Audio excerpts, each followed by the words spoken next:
O meu convidado de hoje iniciou os estudos na música com 9 anos de idade. Aos 15, já tocava profissionalmente. Hoje, com 29, domina o piano como um veterano. No ano passado, fez uma turnê pela Europa e se prepara para lançar o primeiro disco solo da carreira. Eu vou conversar com o músico e produtor musical Jonathan Fer. Jonathan, prazer te receber aqui. Eu te agradeço. Para a gente começar aí o nosso papo, vamos começar vendo um pouquinho do teu trabalho, né?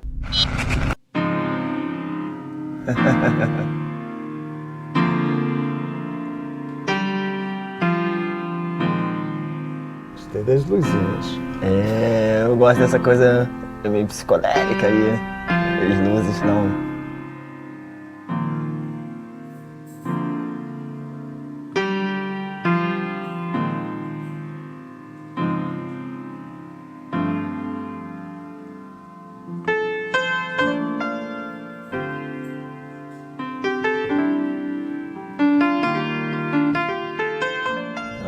Olá, gente. Eu sou o Jonathan Fer, ou sou simplesmente Fer.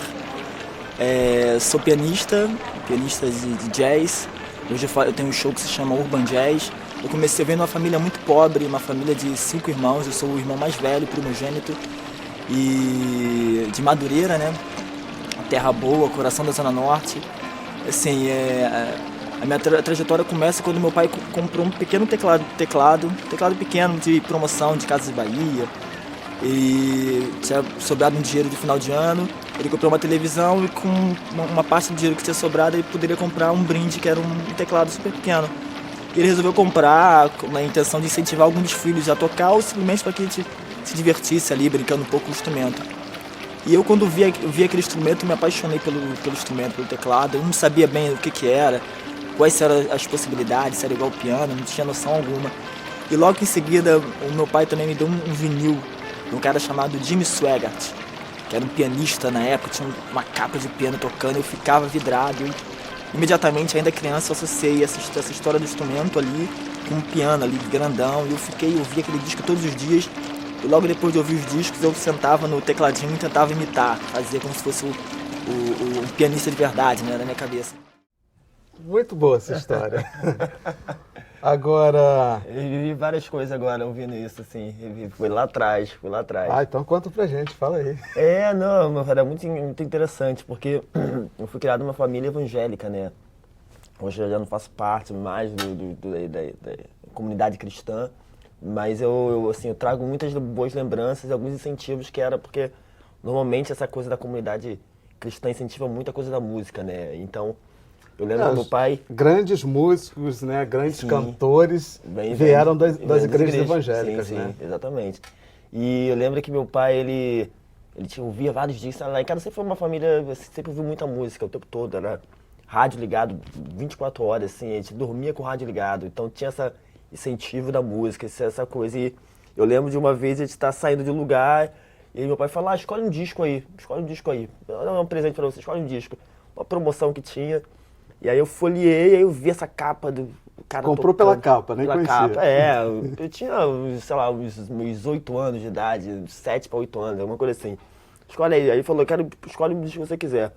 Aí, como aí eu vi esse cara, eu lembro que era uma capa, um cara assim em cima do piano, assim. Eu falei, nossa, essa capa que eu quero aqui. Assim, é um nome que eu nem sabia pronunciar, Jimmy Swaggart. Eu falei, nossa, aqui não é daqui. O cara, um pianão assim, tocando. E aí eu peguei o vinil e falei, isso aqui. Aí ele veio, eu lembro que eu furei de tanto escutava. Chegava da escola, botava o vinil pra escutar e ficava lá tentando reproduzir. E aí logo em seguida meu pai compra esse tecladinho, um teclado de brinquedo, acredito que desse tamanho assim, mais ou menos, não passa disso assim, muito pequenininho. Numa forma de incentivar os filhos a brincar. Gostar de música. Gostar de música, exatamente. Ele não tinha noção de... E sempre falava de bateria. Não, eu quero tocar bateria.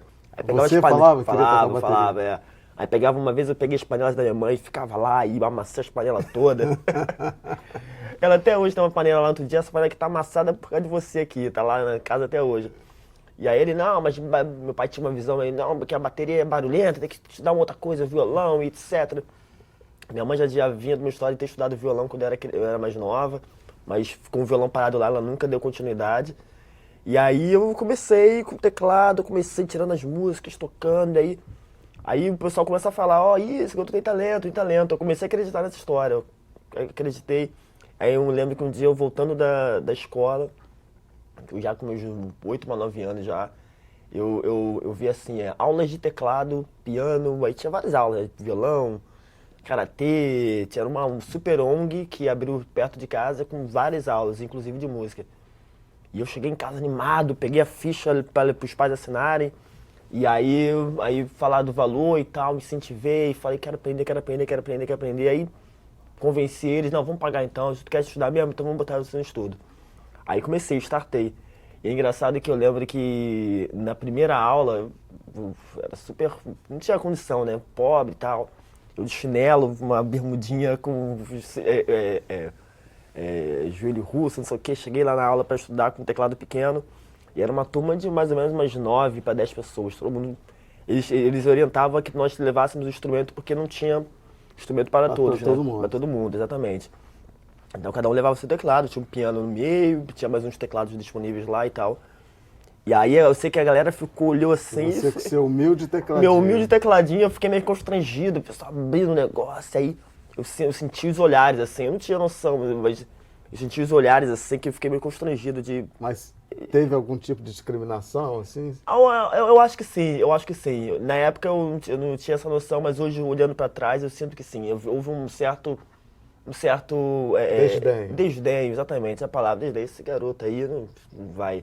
Eu levando o tecladinho no saco plástico e tal. E eu lembro que, inclusive o professor mesmo, o professor também, quando eu vi, pô, tu vai aprender só nesse teclado aí mesmo e tal. Mesmo não levando muito a sério. Eu sei que no final de um ano, isso eu conto como uma vitória, depois de um ano, assim, com muita luta para poder pagar, manter o curso, eu era o remanescente, era o último. Todo mundo foi desistindo, né? Desistindo, foi saindo, por causa de trabalho, outras coisas.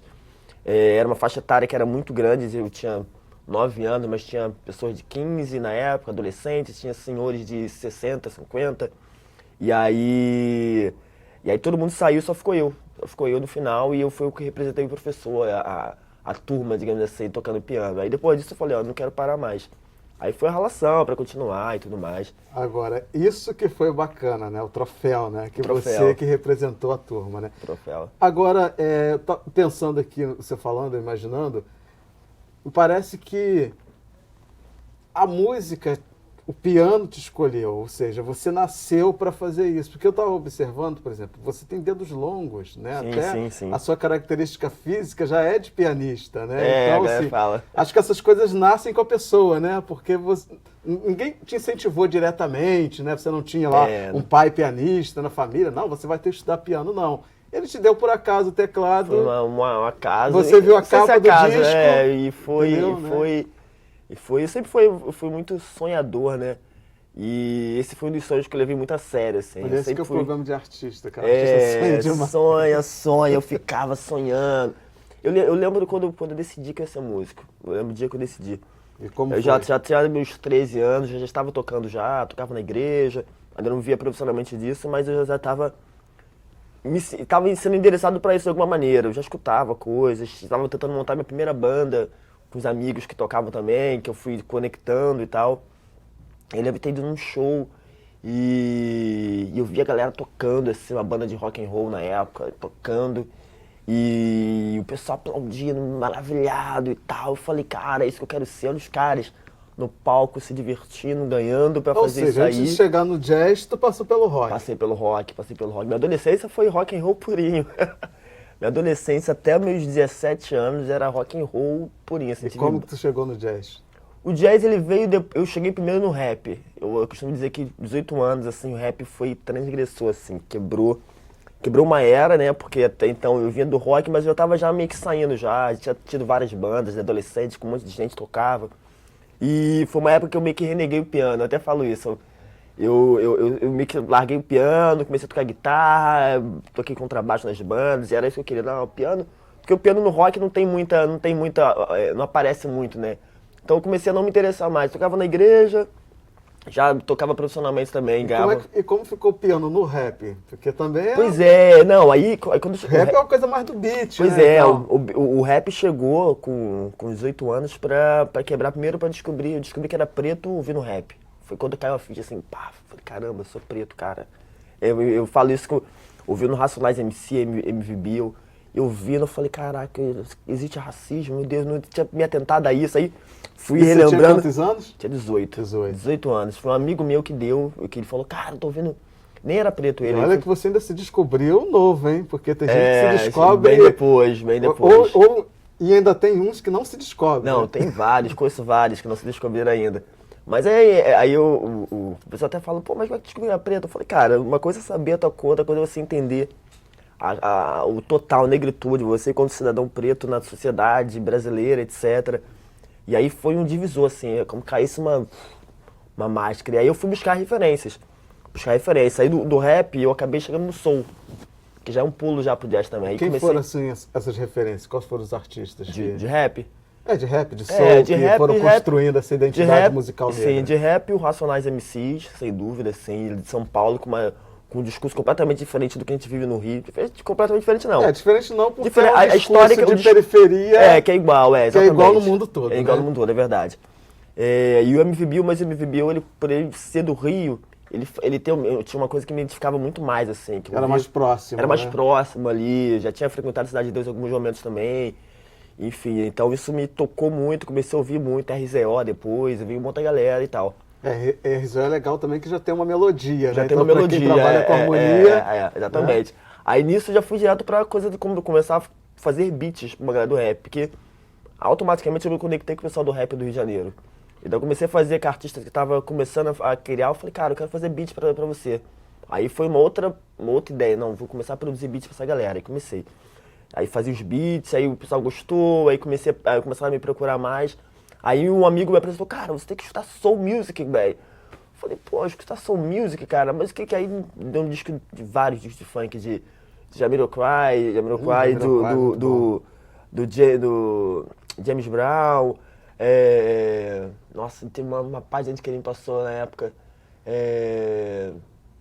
Aí tu começou a ouvir... Eu tenho uma página que eu não vou lembrar de muita gente, assim. Quando eu botei, eu falei, cara, que doideira, que som é esse? Como é que eu nunca ouvi isso? E aí eu comecei, aí montei uma banda aí, eu já fiquei... Porque é uma coisa, né? Quando eu me enveredo, eu sempre fui pesquisador. Na época mesmo, quando eu via rock, meus amigos começavam a me procurar pra ver se eu tinha novidade, porque eu ficava pesquisando. Na época não tinha internet na época disponível, então ia nas lojas, comprava revista pra pesquisar e ia atrás de discos. E não foi diferente com soul e com rap. Fui pesquisando e aí automaticamente quero montar uma banda de soul. Aí montei uma banda de soul music com uma galera. a swingueira invadiu o teu trabalho, invadiu. Né? E aí logo a gente vai falar sobre isso no próximo bloco. Vou fazer aqui um pequeno intervalinho, mas é jogo rápido. Fique com a gente.